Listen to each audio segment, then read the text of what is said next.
Aku lihat di belakang dia, itu ada bayangan gede banget, setinggi pohon gitu.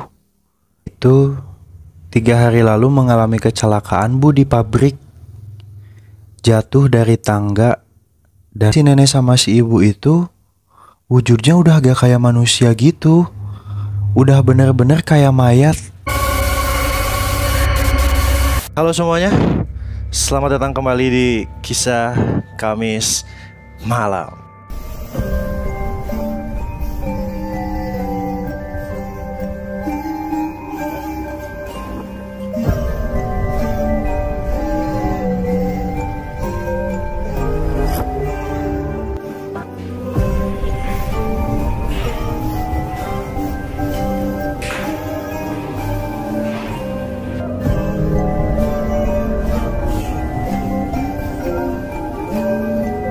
Yo, what's up guys, balik lagi di channel Beban Keluarga. Masih bersama saya Zack di sini. Di kisah Kamis malam kali ini kita akan ngelanjutin kisah Kamis malam minggu lalu yang tumbal di salah satu pabrik di kota Cimahi.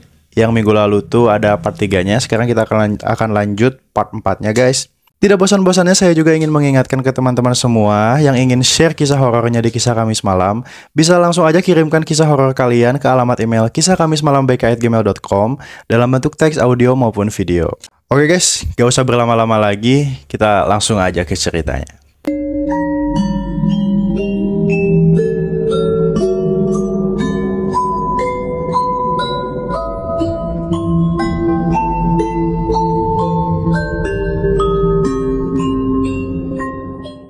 Hah? Nah, kenapa mah? Ya udah, nurut aja kata Pak Ustadz, jawab mama aku. Aku kan penasaran ya, kenapa sampai aku gak boleh ketemu sama sahabat aku. Setelah aku paksa-paksa, akhirnya mama mau cerita. Ternyata, kata Pak Ustadz, si sahabat aku ini ketempelan. Nah, yang nempel ke dia itu bukan jin yang ecek-ecek, kayak rajanya gitu loh. Rajanya guys, aku agak lupa detailnya. Pokoknya gitu deh, serem. Ngedenger itu karena aku juga takut. Semenjak saat itu udah deh aku gak ketemu sama sahabat aku sampai aku balik lagi ke Jakarta. Sampai awal tahun 2005, bulan Januari aku masih inget.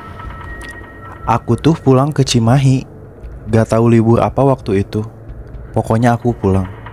Pas pulang, aku kan dari terminal itu naik angkot kan ya. Di tengah perjalanan, aku tuh kan ngantuk gitu, capek di perjalanan. Jadi gak terlalu merhatiin keadaan sekitar. Aku udah ingetin mang angkotnya untuk berhenti di gang dekat rumah aku. Nah, aku kan kayak tidur gitu loh di angkot tuh. Nggak lama, kira-kira 3/4 jalan lagi mau sampai gang rumah aku, kerasa tuh angkot berhenti. Ada yang mau naik nih. Tiba-tiba ada yang teriak, "Ratih!" Aku langsung bangun dong, dan aku lihat ke arah pintu angkot. Itu sahabat aku dong. Dia baru pulang kerja. Aku kaget banget. Duh, gimana ini? Baru balik? Tumben awal tahun udah balik? Sahabatku nanya sambil duduk di sebelah aku. Oh, dia tuh si Ratih ini tuh lagi di perjalanan pulang guys. Tiba-tiba di tengah perjalanan pas lagi di angkot tuh, si sahabatnya ini tuh ada. Jadi satu angkot mereka tuh guys. Iya, kebetulan ada libur, jawabku. Aku bingung harus gimana. Kan aku gak boleh ketemu dia dulu kata mama. Sampai nanti dikasih tahu kalau udah aman. Oh gitu. Ya udah kita ngebakso dulu lah yuk. Aku traktir. Aku baru gajian nih, kata sahabat aku. Aku di dalam hati mikir, aduh gimana nih? Ini udah aman belum ya? Mang, kirim mang. Tiba-tiba sahabat aku nyetop angkot. Itu udah nyampe tukang bakso langganan kita.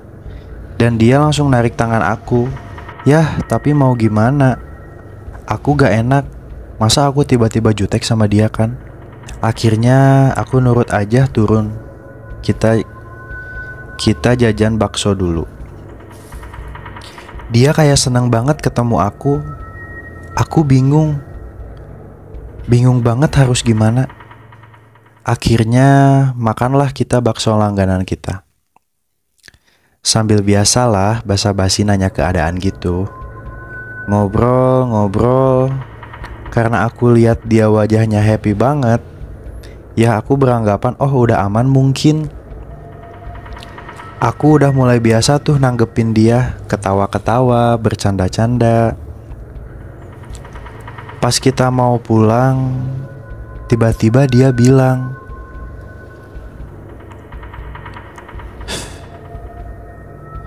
"Tih, tahu nggak? Anjir, apaan nih?" "Tahu apa?" "Kemarin pas tahun baru, aku ngalamin hal mistis lagi." Langsung merinding tuh saat itu. Ya anjir, sama kita juga merinding guys. Tolong. Apaan sih mistis terus? Udah ayo balik, aku ngantuk mau tidur. Jawab aku menghindari cerita mistis dia. Tapi Tih, ini parah banget loh. Udah, nanti lagi ceritanya. Udah sore, keburu malam nanti. Aku gak mau mistis-mistisan lagi pokoknya. Aku ngehindar kalau dia ngomongin mistis. Akhirnya aku naik angkot tuh. Bentar, aku jelasin dulu. Jadi kalau dari tempat bakso itu kita naik angkot beda jurusan gitu. Jadi kita gak seangkot. Saat itu aku naik duluan. Di dalam angkot aku lihat dia kan lagi nunggu angkot sambil berdiri. Dan tahu gak? Aku lihat di belakang dia itu ada bayangan gede banget, setinggi pohon gitu. Aku langsung baca-baca saat itu, gak mau lihat lagi ke arah dia. Sesampainya di rumah, aku langsung ketemu mama bapak kan. Lupa deh pokoknya kejadian tadi. Bebersihlah aku teh, mandi gitu kan. Pas siap-siap mau tidur, di luar kamar tuh ramai banget. Pas aku lihat, ada mamanya sahabat aku sama tetangganya gitu. "Tulungan, itu si Eneng," sahabat aku. Si Eneng itu sebutan mamahnya buat sahabat aku. Hah? Aku kaget banget dong. Apa hubungannya sama aku? "Itu si Eneng ngagerawan wae Ratih," kata mamahnya. Mama aku nanya ke aku sambil kayak nada marah gitu. "Kamu ketemu sama dia?" "Iya mah, tadi ketemu di angkot." Astagfirullah. Mama aku kayak kaget gitu. "Hah? Ada apa sih ini? Emang ada apa? Kenapa pada panik banget?" Akhirnya aku dibawa ke rumah sahabat aku. Sampai di sana, aku lihat sahabat aku lagi ngamuk-ngamuk. Percis kayak malam itu dia kesurupan. Kayak gitu. Tiba-tiba Pak Ustadz bilang agak kencang gitu.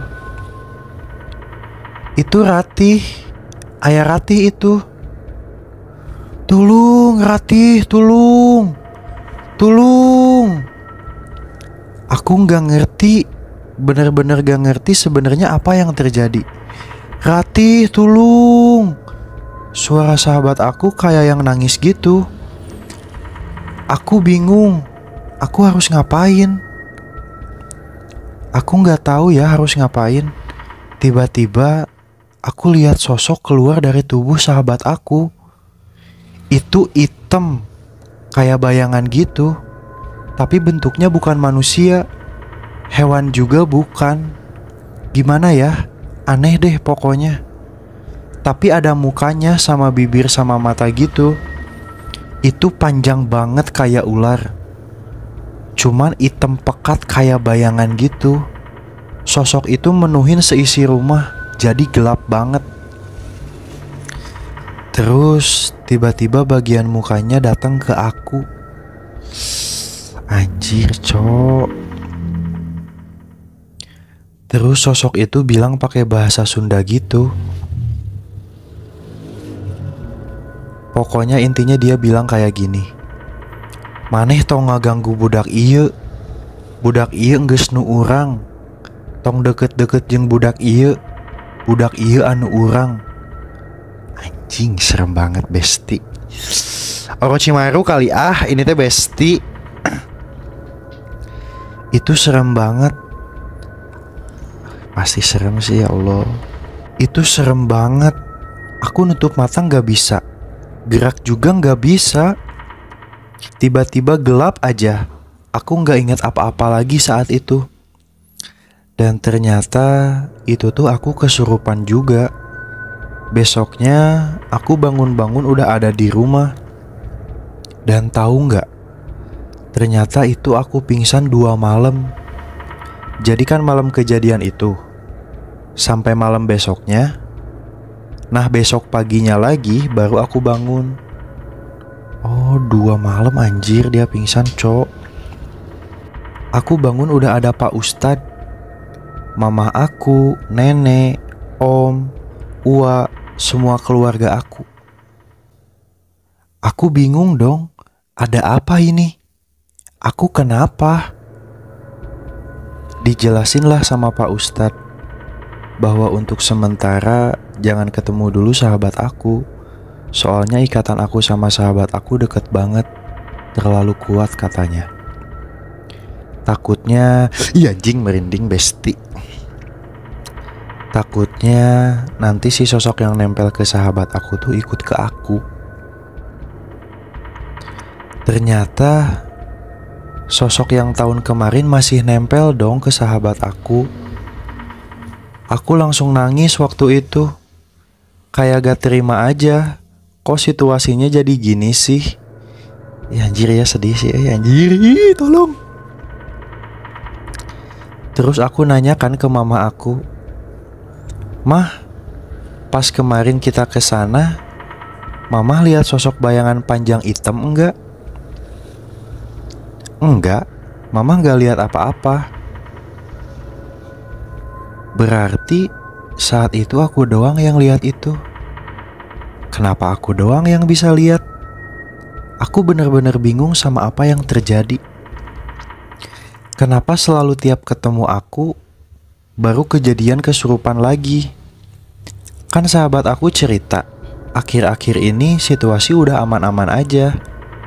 Kenapa pas ketemu aku jadi gini? Tapi akhirnya, singkat cerita, setelah dinasehatin keluarga sama Pak Ustadz, akhirnya aku dengan berat hati ngeiyain untuk jangan ketemu dulu sahabat aku. Pokoknya setelah itu aku bener-bener gak ketemu sama dia. Setiap aku pulang ke Cimahi, aku ditemenin sama bapak aku dari terminal ke rumah. Saking ngejaganya biar aku gak ketemu sahabat aku.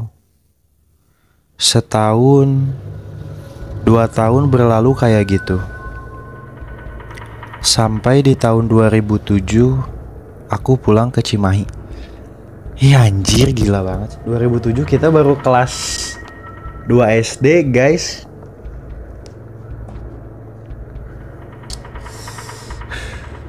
Sampai di tahun 2007 aku pulang kan ke Cimahi.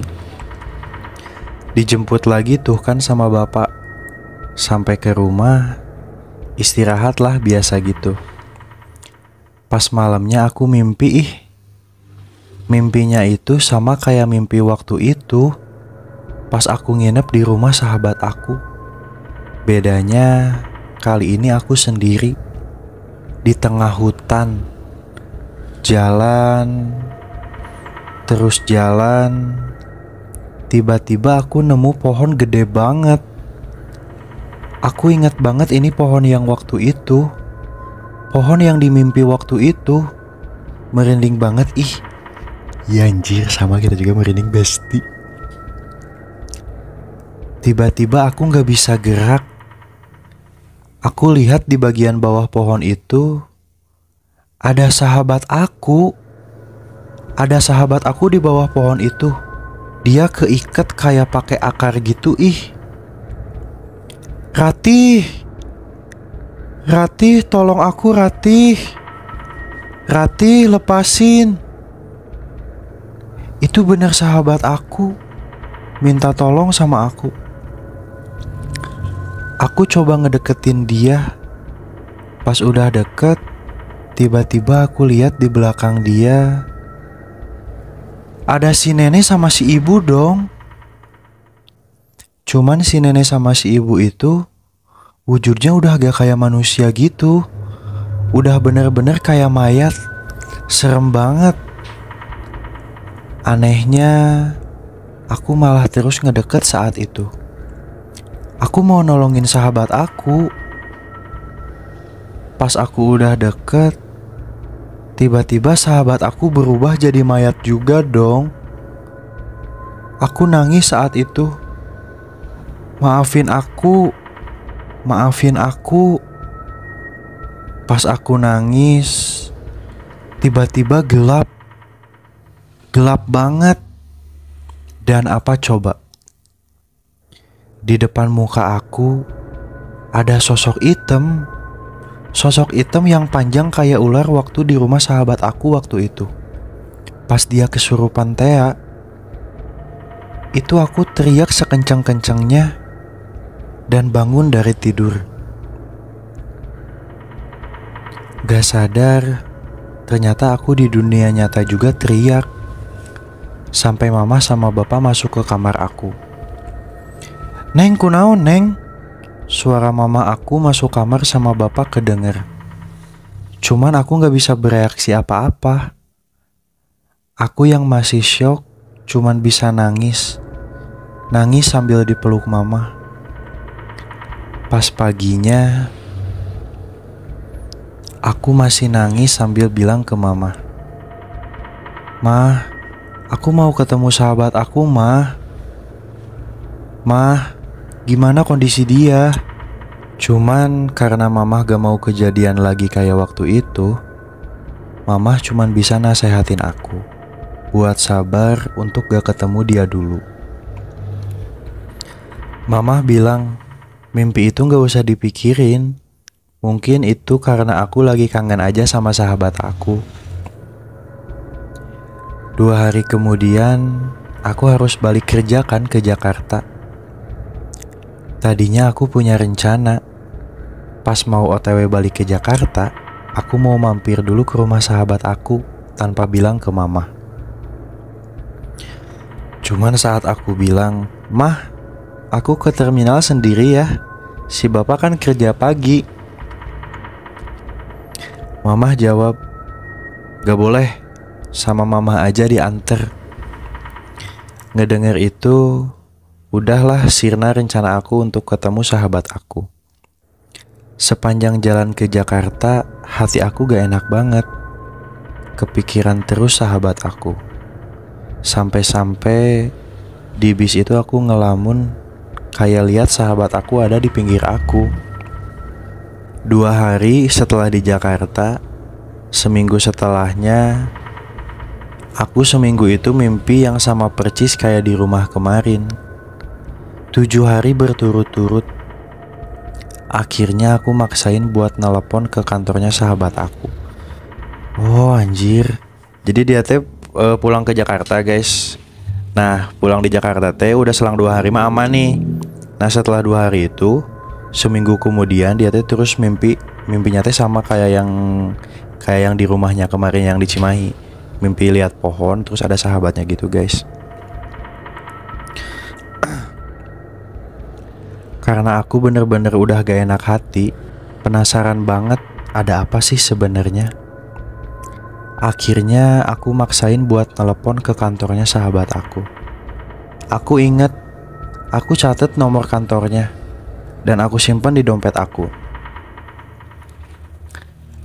Aku juga aneh, kok aku baru kepikiran sih buat telepon ke kantornya. Padahal bisa dari tahun kemarin. Akhirnya aku telepon ke kantornya. Aduh besti ini mah sudah feeling bad kita besti. Ada apa nih? Akhirnya aku telepon ke kantornya. Halo? Halo dengan kedengar suara wanita. Saya ada perlu sama nih bagian staff. Penting sekali, bisa bantu panggilkan? Oh, sebentar.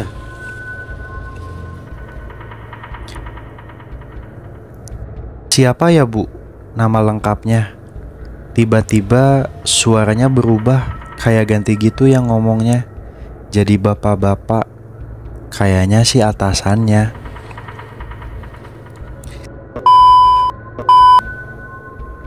Sebentar, Bu, tunggu. Aku nunggu beberapa menit. Halo, Bu. Iya, halo. Gimana, Pak? Ada? Ibu ini siapanya ya? Saya sahabatnya, Pak. Biasanya mana? Ada. Bapaknya diam gitu. Beberapa detik nggak ngomong.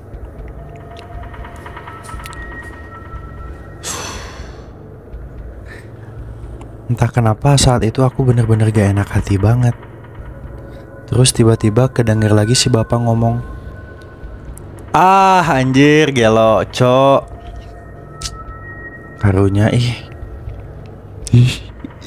Besti. Ibu itu 3 hari lalu mengalami kecelakaan, Bu, di pabrik. Jatuh dari tangga dan meninggal, Bu. Sudah dimakamkan 2 hari lalu. Itu aku bener-bener langsung diem. Lemes selemes-lemesnya. Halo, Bu, halo. Suara bapak itu kedenger di ujung telepon wartel yang udah jatuh. Aku nangis. Kok bisa? Ada apa ini? Aku gak mimpi kan? Aku nampar muka aku sendiri berkali-kali untuk mastiin ini bukan mimpi. Sahabat aku benar-benar meninggal. Berarti mimpi aku kemarin-kemarin itu bisa jadi kode. Wah, anjir, cok.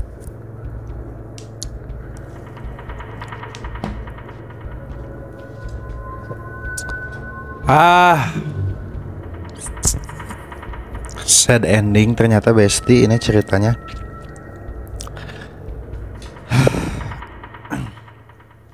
Oke guys, sepertinya kita gagal menjadikan cerita ini menjadi 4 part karena ini masih panjang ternyata, guys, ceritanya.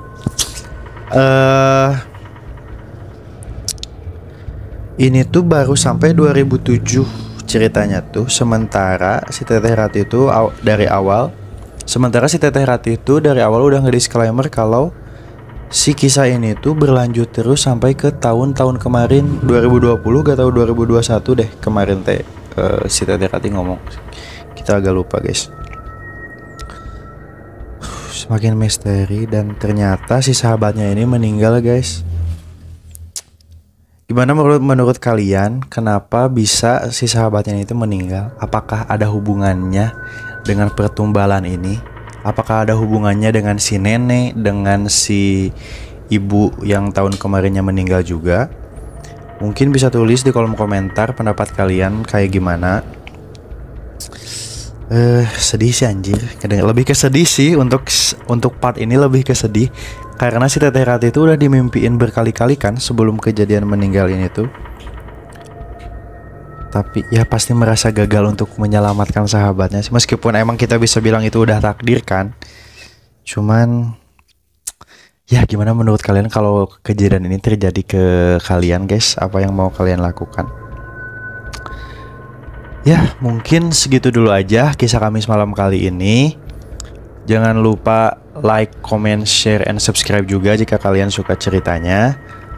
Kita akan lanjutkan part 5-nya minggu depan.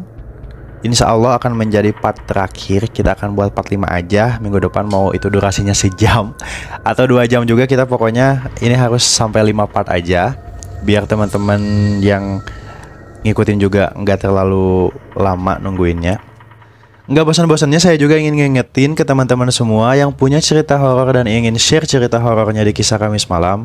Bisa langsung aja kirimkan cerita kalian dalam bentuk teks audio maupun video ke alamat email kisahkamismalambk@gmail.com.